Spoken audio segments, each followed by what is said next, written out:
Episódio 495, o Evangelho de Jesus Cristo, conforme escreveu João capítulo 16, versículo 33, ainda dando continuidade no episódio anterior.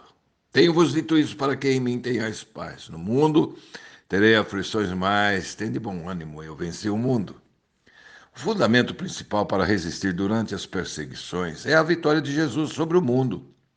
Por meio de sua morte iminente, Jesus tornou a oposição do mundo nula e vazia, conquanto as intempéries da vida, da natureza, doença, perseguições surjam ao longo da caminhada a atacar o povo de Cristo. Esses ataques não causam dano, pois a vitória de Cristo já alcançou derrota definitiva de todo o sistema perverso e rebelde.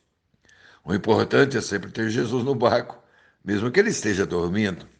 Nós não podemos, em hipótese nenhuma, estarmos vivendo nesse mundo de tantas perseguições e lutas sem Jesus no barco. Mateus 8:26 perguntou-lhe então Jesus: por que sois tímidos, homens de pequena fé? Esta foi a repreensão recorrente feita aos discípulos fracos e tímidos. Entretanto, antes que julguemos esses homens com dureza, devemos nos lembrar do seguinte: primeiro, eles estavam completamente aterrorizados. Em tais situações, até mesmo as pessoas que, em situações normais, seriam leais e corajosas, algumas vezes dizem coisas das quais mais tarde se arrependem. Segundo, sua amargura não deixa de estar misturada com expressões de confiança. Se assim não fosse, alguns deles, sendo marinheiros experimentados, não se voltaria para um carpinteiro pedindo ajuda. Certamente sua fé estava longe da perfeição, mas mesmo uma pequena fé é fé e contém nela a esperança da purificação e do crescimento. E ele, despertando, repreendeu o vento e disse ao mar: acalma-te, emudece, ou silencie, cale-se. O vento se aquietou e fez grande bonança. De acordo com Mateus 8:26, Jesus levantou-se e repreendeu os ventos e o mar. Porém, Lucas, em 8:24, diz que ele repreendeu o vento e a fúria da água.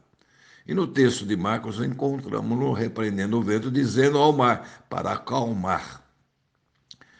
Eu não vejo razão, queridos, para dizer como alguns o fazem, que os textos de Marcos e Lucas e não o de Mateus nos dão sequência verdadeira dos acontecimentos.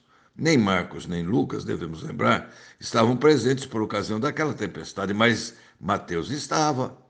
Além do mais, não seria natural imaginar que Jesus considerasse a falta de fé como um assunto tão importante a ponto de referir-se a ele, tanto antes quanto depois de ter realizado o milagre. E não é também verdade que os discípulos ficaram cheios de temor por duas vezes? A primeira diante da tempestade, a segunda diante de Jesus que acalmou a tempestade. Jesus no barco, sempre no barco da nossa vida.